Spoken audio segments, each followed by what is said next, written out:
My name is Jeff Staple. I'm here today to answer your questions from Twitter. This is Sneaker Support.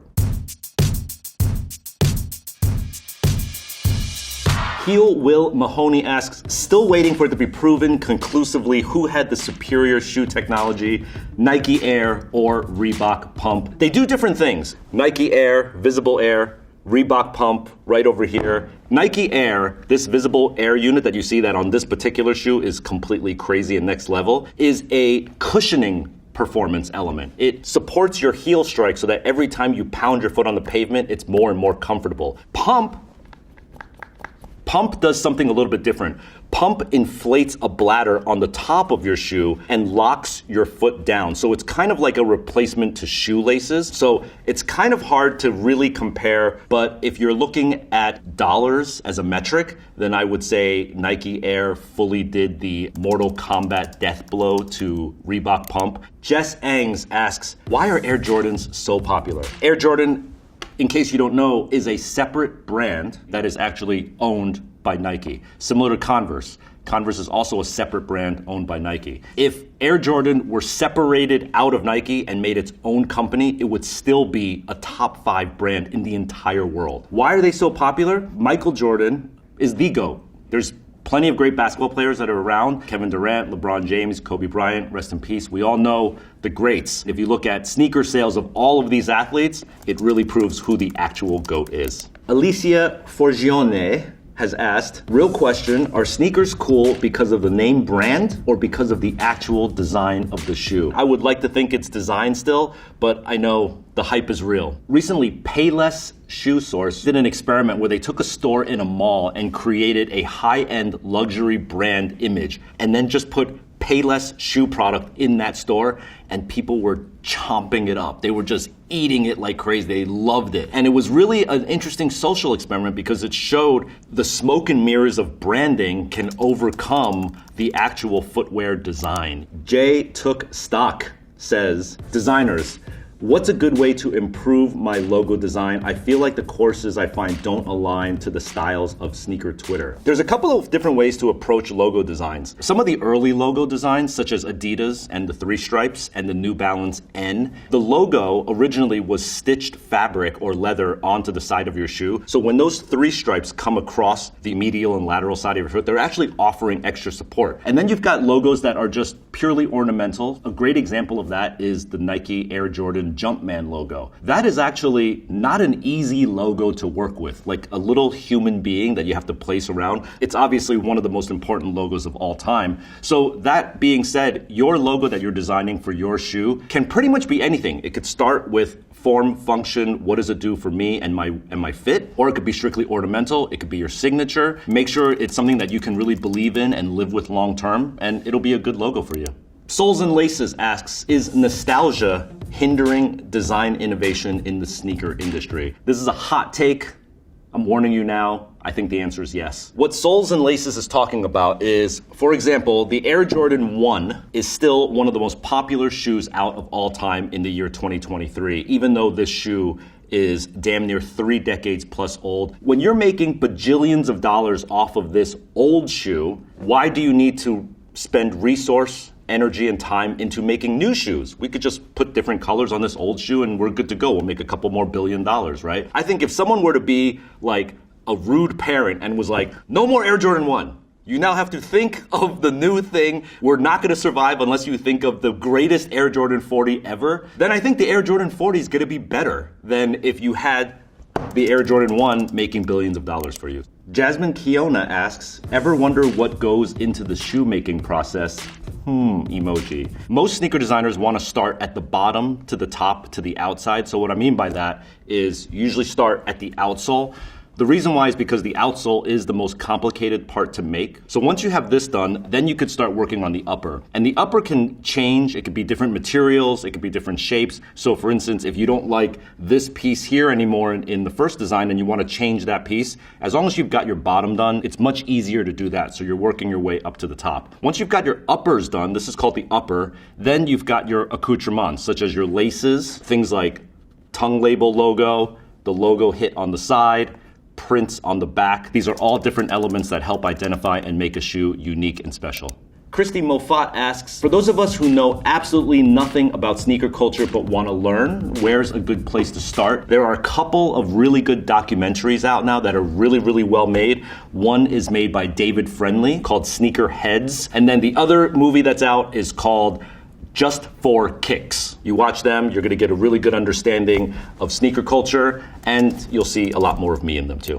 All right, Bugs Meany asks, how did sneaker culture go from OG 80s Air Jordans, one of the dopest designs in human history, to these things that look like condoms for aliens? That's not a shoe, that's a fossilized slug. This is what is important for sneaker designers to understand. When this shoe came out in the 80s and 90s, this shoe was literally banned from the NBA. Michael Jordan was fined $5,000 a game for wearing this shoe. And the stakeholders at the NBA said, this is too crazy, too ugly, and violates all the rules of the NBA. We are fining you every time you wear this shoe. So as a designer, you have to put yourself and zoom out and say, something that actually polarizes me today may be a staple tomorrow, right? So 40 years from now, these alien condoms may be a classic staple in the future for your children or grandchildren. Nell Buzzin asks, when it comes to fashion and sneakers, what does hypebeast mean? Somebody who, depends on who you're asking, maybe cares a little bit too much about fashion and footwear. That's what a hypebeast is. If you find yourself buying doubles of things so that you can keep one to rock and keep one to stock, or AKA keep on ice, you might be a hypebeast. If you find yourself wearing a pair of shoes on a rainy day and then when you come home, you sacrifice your own toothbrush to clean a pair of shoes, you might be a hypebeast there too. Hypebeast kind of has a negative derogatory term in this day and age. I still love it. I still think hypebeast just means people who really care about the origin story and why things are made. They care about all the details, they cherish them, and they savor it. All right, by Brandon White has asked, how do big brand sneaker collaborations work? What's the process like as a designer? Are they pitching you an idea or vice versa? It kind of goes all different ways. If you're a lesser known designer and you have an idea, you're probably going to be knocking on doors, trying to get your ideas brought to light. I would advise maybe getting into the footwear industry in any aspect. Another way that's been really popular as of late is individuals, and if you've got the chops and the skills to do this, they start making a name for themselves online, on social media. They create these really cool things. It doesn't even have to be real things. They could just be renderings that you're posting, and they start tagging the brands that they really like. There are people that work at footwear brands whose sole job it is to look on social media for the next talent. So if you tag these people enough and they're like, yo, this guy's actually really got skills, you will get that phone call, or hopefully they slide into your DMs. All right, Loves Ace asks, I just want to know how people be wearing Chuck Taylors like they're comfortable. I must agree with you there. I have a shoe here by Feyway. The bottom of this Feyway is very similar to the bottom of a Chuck Taylor. I don't find them comfortable. I think it's definitely a fashion over form type thing. People like the look of a Chuck Taylor. And in fact, if you go to your local gym, you probably see a lot of people doing deadlifts and squats in Chuck Taylors. It's because the Chuck Taylor is so flat to the ground. There's no arch support whatsoever, but when you're lifting heavy weights, you actually don't want arch support. You actually basically want to be barefoot. But the next closest thing to that is the Chuck Taylor. JBK Mac asks, what makes an iconic sneaker? The colorway or the cut? Actually, Jay, it's neither. You know what makes an iconic sneaker? You. You at home, buying shoes, wearing shoes, talking about shoes online. You are the people that makes a shoe an icon. A designer cannot do that, an influencer cannot do that, and an athlete cannot do that. And I can prove that by counting the number of athletes, designers, and influencers that put out shoes that don't mean crap in the world. It's only the public that can determine what makes a shoe an icon. Marky Mark asks, did the resale sneaker market crash yet? This is a very topical question because yes, the sneaker market right now is starting to decline and crash. Currently, I think the sneaker brands have sort of wised up and said, hey, we're making too little amount of shoes. There's too much resell. It's too hard for people to just walk into a store and buy shoes. So they're ramping up production to meet the demand. They're overproducing right now, and what's happening is shoes are sitting, meaning you can actually go on Foot Locker, go onto any app, and just sort of buy the shoes that you want really easily in the size that you want at the price that was originally charged for. And what that means is that the resale market is beginning to crash and decline. Land's Dead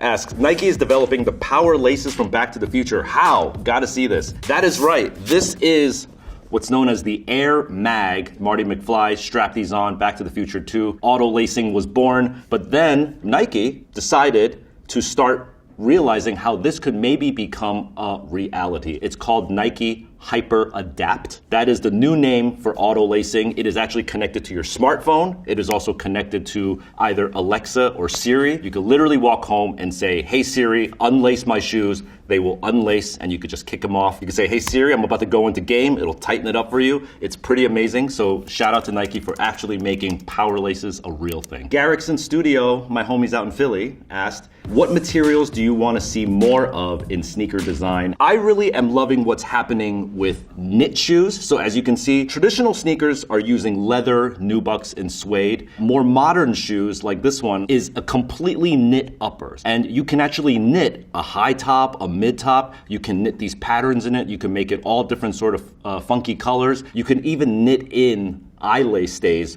and holes so that your laces can loop into it. There's much less waste. It's much better for the environment. It's also much more customizable. You could also do different knit densities, so you could have areas that are like tighter on your foot and looser on your foot to sort of mimic what's going on a traditional sneaker. So I really am hopeful for the innovation and future of knit footwear design.